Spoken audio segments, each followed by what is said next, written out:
Hi everyone, today I'm going to show you a water marbling nail. I am going to do it on an artificial nail, and what I've done is just use some poster putty to stick it to a cuticle stick, and I have one coat of white polish on it. I used Insta-Dri Whirlwind White. If you were using your natural nails, you'd want to put like Scotch tape all around your nail and along your fingertips so that you can keep it protected from all the extra polish that you get on it. So what I'm going to do is use 4 different polishes for this water marbling. I'm going to use China Glaze Secret Periwinkle, and then I'm going to use China Glaze Tree Hugger, China Glaze White on White. It's just coincidence that almost all of these are China Glaze. And then I have Wet n Wild Wild Shine in Tickled Pink. The important thing is not to use fast dry polishes because that ends up making it dry too much in the water too fast. So my China Glazes are going to work great. I've also got this is filtered water at about room temperature. And I'm also going to need my little orange stick, which has been used, as you can see. So the first thing we're going to do, and we're going to work relatively fast, I'm going to loosen all the bottles, and then I'm going to just start to drop them in one by one, creating a bullseye. Let me see if I can get that in frame so you can see. I'll start with this periwinkle, then tree hugger, and I'm just going to create that bullseye. Come on, go on in. And you don't want to drop the polish from too high up, because if it drops too fast, sometimes the drip will go straight to the bottom of the water and become unusable.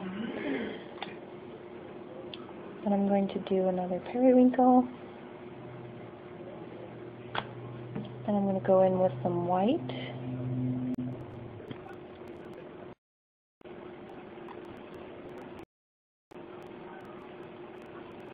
Okay, and maybe just one more pink right in the middle. Okay, now that I have that, I'm going to very gently, with my orange stick, just barely touch it, and I'm going to drag it through to pull the polish down. Makes a cute little heart. Then I'm going to turn the orange stick over and drag down into another little spot, and maybe into one more. And that first one got a little smushy, so let's do that. Okay, so now that I have this kind of the way I want it, I'm going to go ahead and take my nail, here it is, and I'm going to line it up where I want it to show the pattern, and I think I'm going to do it so that this bunched up area here goes into the corner. I'm going to lay this down and go straight into the water and then push it down. Take this orange stick and try to clear away the extra polish that's on the surface here. Kind of almost have to twirl the stick as you go, because it collects all that polish. Okay, oops, got some stragglers here. Okay, once you have that, you can very slowly lift the nail out of the water. See that there? It's got a really pretty pattern, and the tree hugger has just a little bit of shimmer in it, so it has a little bit of sparkle too. So now what I'm going to have to do is let this dry, and once it's dry, then we'll come back and do the next step. Okay, so now that this polish is dry, and I cleaned off some of the polish from my stick so you don't have to be as distracted by the mess, we are going to just accent this just a little bit, although this is very pretty on its own, and it would look really pretty just top coated and then you could leave it, but of course I have to take it to a whole other level. So I'm using some black polish on a tile. This is my Ebony Hates Chris from Wet n Wild, and I'm going to use a dotting tool. I'm going to pick up a little bit of polish, and all I'm going to do is just do a couple of curved lines of dots just to highlight certain areas, and I'm going to let those dots get smaller and smaller as I go around. I'm going to do just a couple up here, starting from here and going down into the green.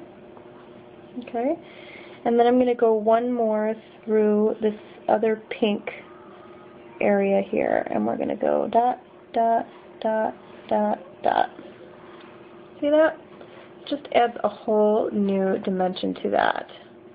What you could do is you could add a rhinestone here at the top, or you can leave it the way it is.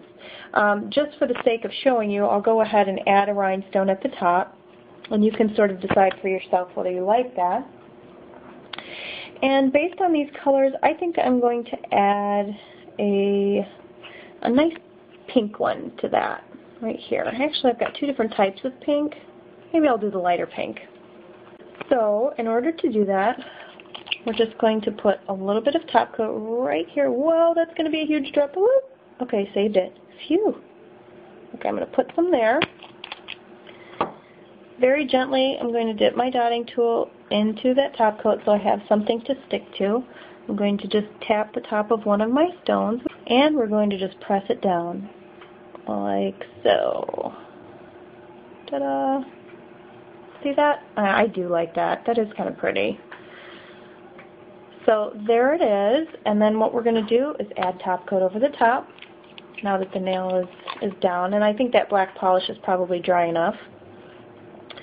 So we're going to go ahead and put a top coat over that. What that will do is also make those black dots, they won't be real three-dimensional then, they'll kind of smooth out and look like part of the scenery as it is. So make sure you get polish around the rhinestone, that'll help protect it and keep it sealed onto the nail. Let me see if I can refocus this closer. Okay, so here it is a little more up close. So you can see that shimmer in that green tree hugger color. Just love it. Anyway, that is the final look. I hope you guys like this one. This one would be great for Easter also. It's got these nice pastel colors, and you don't have to go over the top with any, bunnies or anything like that. So it would work all week, not just for Sunday. So anyway, I hope you like it. Enjoy this one. Give it a try. This water marbling is really a lot of fun. It does take a little trial and error with your polishes, but once you get a good combination, you'll be ready. So anyway, I hope you like it. Thanks again so much for watching, and we'll see you next time. Bye-bye.